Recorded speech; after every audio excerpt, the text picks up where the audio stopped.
start scenario. Hey, just a second. Okay, no problem. Oh my goodness. It just never ends at work sometimes. Okay, sorry about that. That's all right. I'm Miss Jessica, and I'm Jasmine's 4th grade math teacher.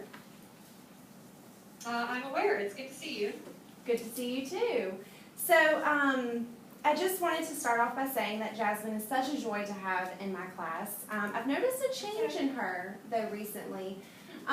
She's always been so engaged, and you know, when we introduce new skills, she is very positive about it. She's very on board with it, but I've noticed recently that she's not as engaged. She's kind of, her demeanor and her attitude towards learning has kind of changed a bit. So I was kind of looking back and thinking if there's something that maybe I'm doing differently that's causing this. Well, I mean, are you doing anything differently? Well, there's a skill that we're working on right now. We're doing long division, and when we introduced division, it was easy for her. She grasped it very good. There were no remainders. You know, we didn't have to subtract or anything like that. But as we're putting more steps into our division, she's struggling just a little bit. So I'm calling on her a little bit more. I'm pointing out things that she's not doing correctly. So I'm thinking maybe the constructive criticism is kind of hurting her self-esteem a little bit. It could be, she has talked about that a little bit, and frankly, I find that a little upsetting because it doesn't sound like constructive criticism so much as it sounds like you're picking on her, and I don't think that's constructive.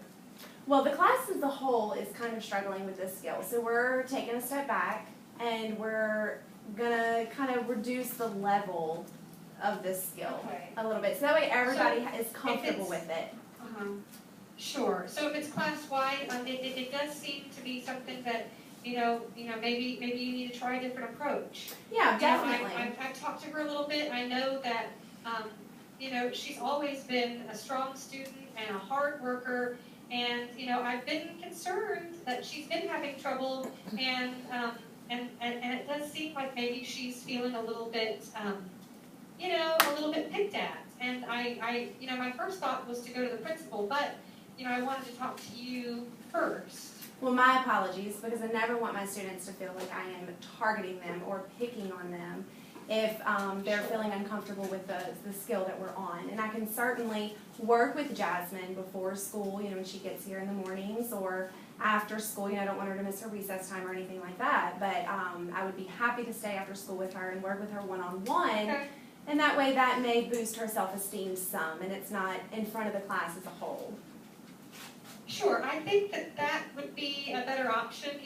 I'm all for honesty and constructive criticism, but if it feels like I think she's just feeling a little singled out, and if this does seem like a problem that is bigger than just Jasmine, if more of the students are struggling, I just I don't want her to feel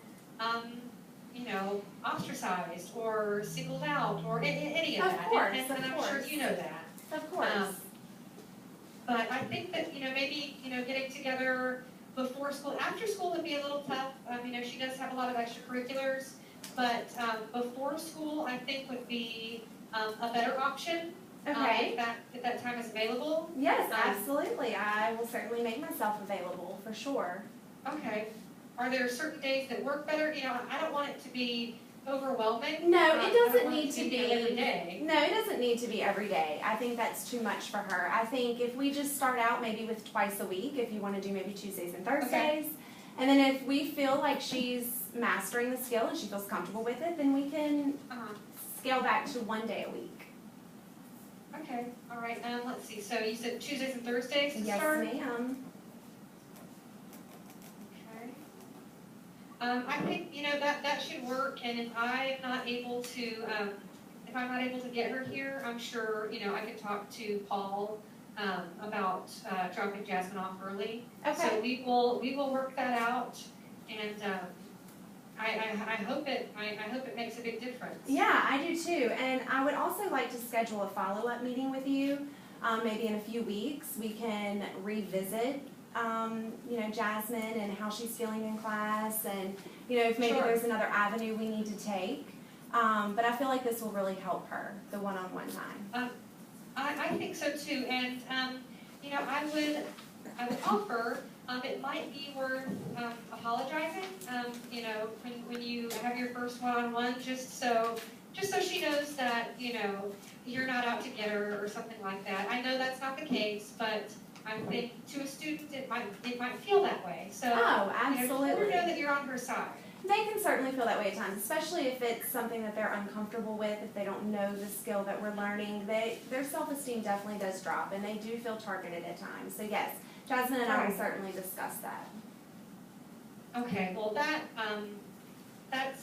makes me feel better. So Well, thank you for good. that. Good. You're yeah. welcome.